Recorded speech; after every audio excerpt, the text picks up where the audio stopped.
What's up and welcome back to Interpreting the Stars. For today I am joined by the one and the only Jacob Collins for the first time on our channel to discuss a film that I've always sort of had a lot of fun with, and that is The Fourth Kind. The Fourth Kind is ultimately about Dr. Abigail Tyler, a therapist who has been running into a number of patients that claim to be experiencing the same thing, an owl that stares at them while they sleep, only it's not really an owl. To investigate further, Dr. Tyler hypnotizes them, and that's when the truly bizarre begins to happen. This is all shown to the audience in a mix of dramatization with actors, as well as supposed documented footage, audio tapes, and interviews with the real people involved in the case. First and foremost, I want to give a huge welcome and thanks to Jacob Collins for joining me in today's review. I've left a link to his channel in my description box below for y'all to check out. He has a range of interesting reviews, and right now he's doing what I'm doing, and he has a bunch of Halloween-themed reviews out ready for you to all enjoy, including a couple that I've joined him on: The Hills Have Eyes original film from 1977 and its remake in 2006. So go on over there, check out those reviews, and we'll get back to my review of The Fourth Kind. We'll be hearing what he has to say about this one in just a hot second! So, The Fourth Kind was possibly one of the first early screeners I ever saw in my life when I lived in Minneapolis. I remember it like yesterday. Dave Schrader was, and still is, a local radio host in Minneapolis for a show called Darkness Radio, which is a long-living radio show about the paranormal and spooky. It has grown since then, and Dave can now be seen on the Travel Channel in various paranormal shows. But back then, he was just Darkness Dave. And he introduced this movie to the screener audience, saying if this movie is what it claims to be, it would change everything in the world of aliens and abduction, which on its own is hugely high praise, and it sets a level of intense hype. And this film lived up to that hype for me, because when you first saw this movie in 2009 with all those people, it was real.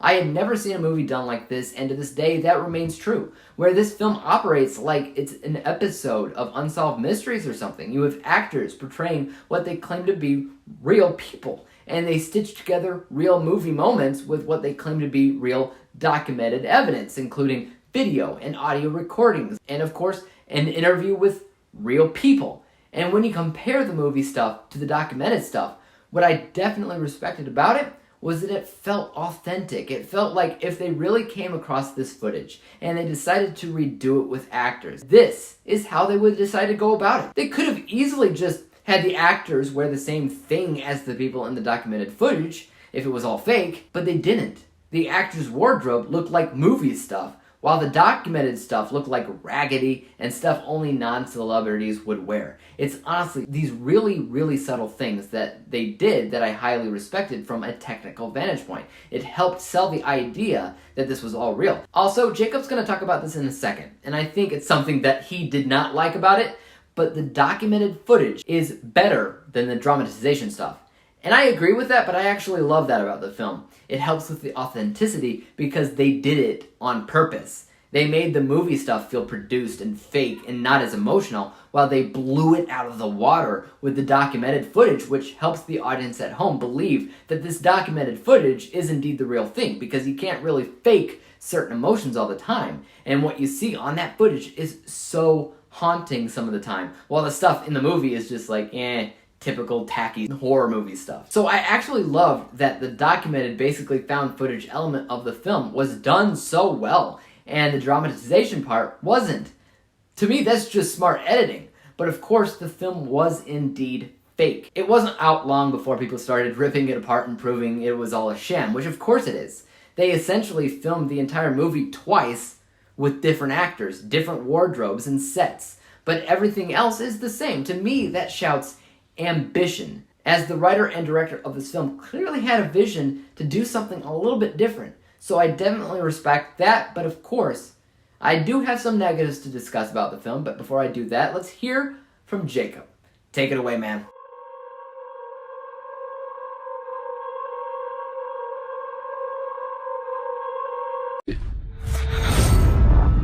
There was more fear in his eyes than I've ever seen in my life. What's wrong? Hey everyone, Jacob here from Jacob Collins' channel. I am so honored to be here on Dave's channel from Interpreting the Stars. I am so honored when he asked me to join for this collaboration. I'm not too fond of the movie, but I am really happy that I got to collab with him on this. I am so honored and grateful to be part of this review. I look forward to collaborating with him more in the future, and on to the review. The Fourth Kind is directed by Alantia Samara and is written by Lee Robbins and Alantia Samara, and it stars Milla Jovovich, Will Patton, and Elias Kotos. The movie is essentially about a woman who does therapy sessions. It's kind of like a half found footage, half kind of, it's like a mockumentary type style versus like found footage versus a movie reenactment, where it's about two different people are playing the same character. Milla Jovovich and another woman whose name I'm slipping, is basically plays as one character, and so it jumps back and forth from found footage to movie footage, where you basically kind of like an episode of The Haunting, or something like that. And so basically what it is the movie essentially, this woman played by Milla Jovovich does hypotherapy sessions about alien abductions. And so what she does is basically these she'll slip them into like a hypnotism, and then basically they'll tell you about their alien abductions with their eyes closed, and then of course she starts getting down to the deep bottom of the barrel of what's happening, and then weird stuff starts happening in her own life. Like, for one thing is she starts experiencing like her husband was killed, okay? And so she always believed it was a homicide. Well, you find out, spoilers if you have not seen this movie, he actually committed suicide. And so it kind of and then she finds out later that she actually was abducted by aliens as well. And so it's starting to recall this, and because she's starting to try to chase this thing. It kind of reminds me of Candyman in a way, the original Candyman, where it's like someone's chasing the legend of Candyman until she finds Candyman. It feels like that's what this is, where she's chasing aliens until she finds the aliens. Only in this one, you never see the alien at all. Like, this whole movie is about alien abduction, and you don't see any aliens at all in this movie. And I'm just thinking, well, that's one way to go about it, I guess. And also, the movie's not bad or nothing. The only thing is, though, it keeps jumping back and forth. It jumps back and forth from found footage to real footage. And I'm just thinking, come on, pick a plot and do it. Don't just sit here and do the same damn plot. I mean, like, there's this scene that's done twice. Once with found footage, and then once with movie footage. And I'm just thinking, oh my god, like, come on. Like, the found footage and the found footage stuff looks better. Like, if they would have just done this all as a found footage movie, this movie would be terrifying, Like, it would think Paranormal Activity, but with aliens. I mean, which I was telling Dave, I was like, this movie would have been much better, like, with found footage. And also, I was like, this movie, also, for an alien abduction, this movie has no aliens. And he goes, the same thing can be said about the first Paranormal Activity movie. And I'm thinking, well, yeah, but at the end of the movie, you actually see the demon's face. And he goes, yeah, you're right. Well, yeah. I was like, you don't see the alien's face. Like, I mean, imagine at the end, I would have been much happier at the end if she'd have looked at the camera and you see an alien form in her face. Like, or like, what's that movie, The Truth or Dare, where their faces are like, imagine that. I would have been like, all right, we got to see an alien. All right. I was like, but yeah, I mean, stuff like that is where I just didn't like about the movie, and I'm just sitting here watching this going, come on.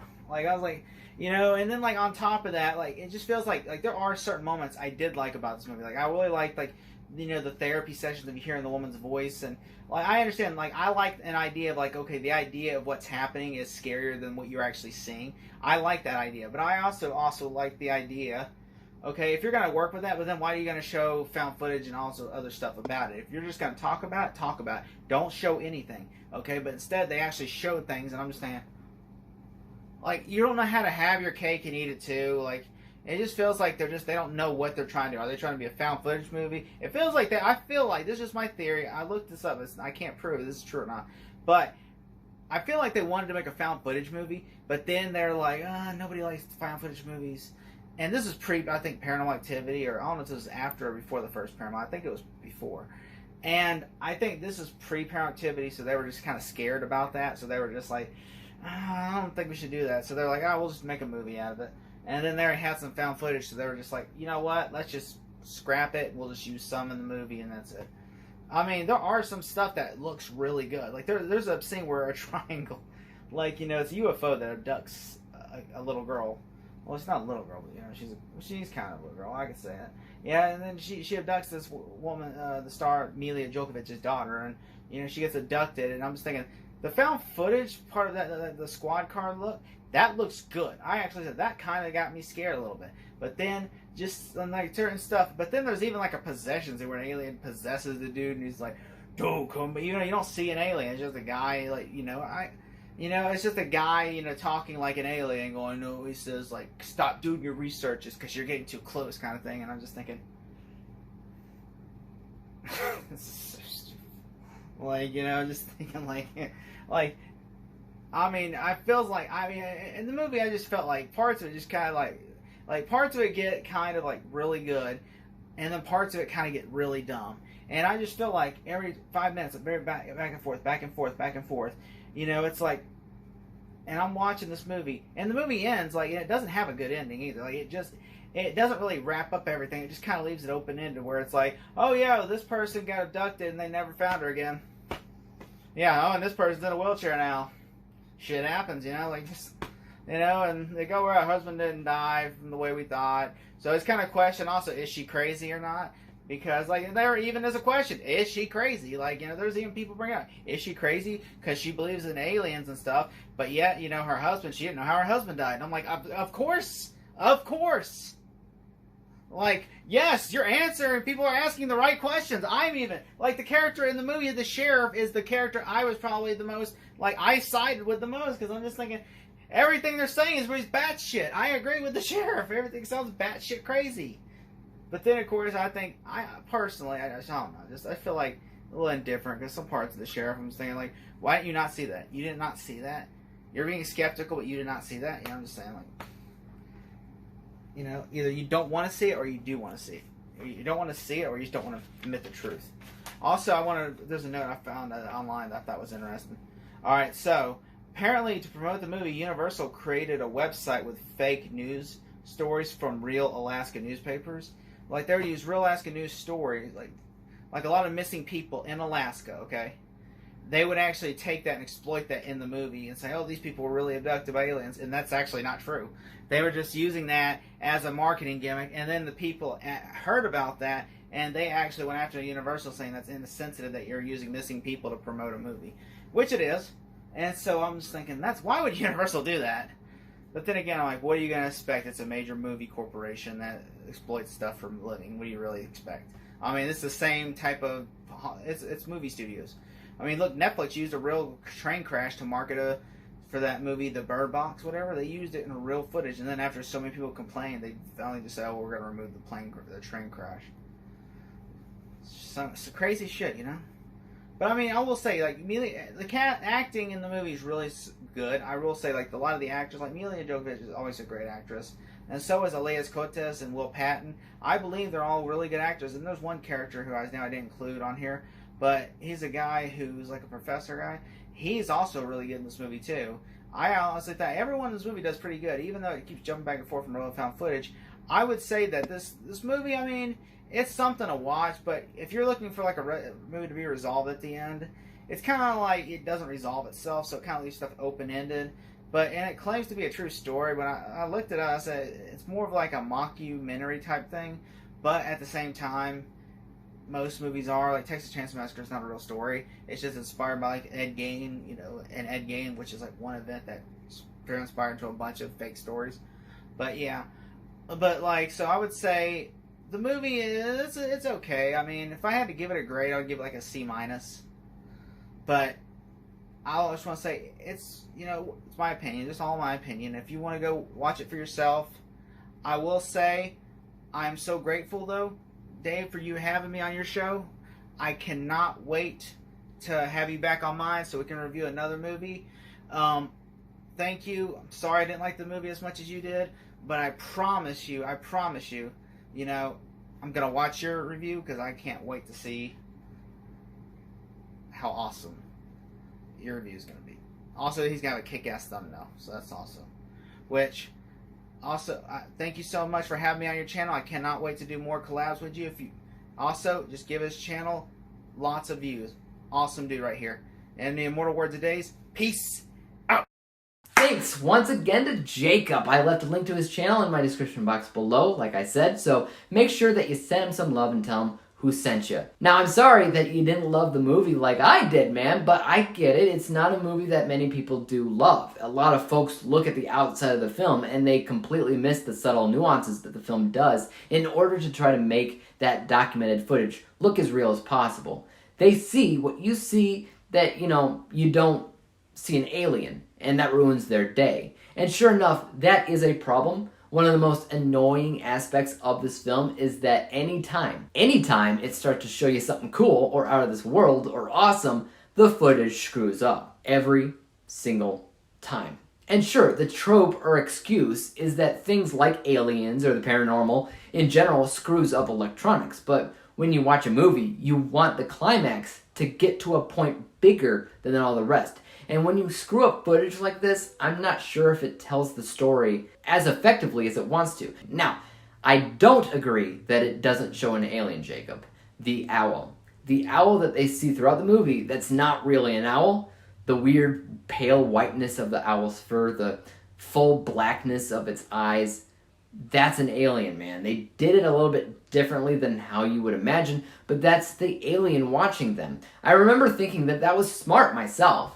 But let's go ahead and break down my final score from a technical vantage point. I think the concept of making this a mockumentary that blends dramatization and actors with documented footage was a stroke of brilliance, and no movie has ever really done this since. I think a lot of the spooky elements are very scary, and it never really goes overboard with those scares. But it's also not a perfect film either. By having all those screw-ups in video footage kind of annoys me. And the film really only works the best when it first came out. It'll never be as good as that day, but I still respect it. This score is 74%. My bias score is quite a bit higher because I do like this movie. I think it's a good time. It has spooky elements, it's unique, and one of the better alien horror films that I've ever seen. Usually, horror doesn't always mix well with aliens for me. This bias score is 82%. So when we combine the two scores together, we come to the final rating of 78%. 78 out of 100 possible stars, or a B letter grade. Thanks one last time to Jacob for joining me on my channel today. But now I want to hear from you guys. Have you seen The Fourth Kind? And if you have, let me know in the comments down below what you thought about it. As for YouTube, you guys know what to do. Hit that like, subscribe button, and bell to be notified when I come up with my next review. And until then, peace out. Dave examines movies we just watch for fun.